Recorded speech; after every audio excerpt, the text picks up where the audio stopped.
I think kids have already been exposed to discrimination, especially young women and girls who have been forced to shower in locker rooms with biological men, who have been forced to compete on playing fields with biological men, which is incredibly unfair and unsafe, and again, an incredibly unpopular policy with the American people. As for the actions that this executive order takes, I already laid those out at the beginning of the briefing. I'm happy to give you a copy of this fact sheet so you can let your audiences across the country know. What's your message to schools who don't comply with this? They should, because it's going to be federal law in about an hour and a half.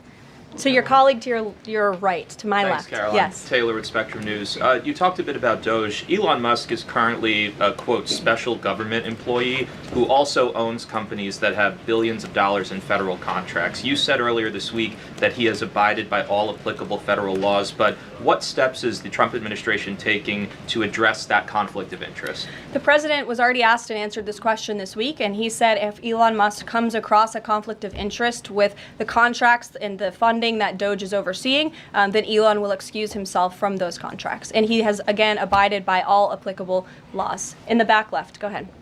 Trade advisor Peter Navarro, when asked about the External Revenue Service today, said, quote, "We're going to collect a lot of tariff revenues and we're going to get tax cuts out of it." Is it the official position of the White House that tariffs will lower taxes for Americans? The president has always been clear that he believes tariffs are a tax on foreign nations, and he's committed to cutting taxes for the American people here at home. He also believes tariffs are a great revenue raiser for this country, and that's exactly why he has committed to the creation of the External Revenue Service, which I think is a phenomenal idea.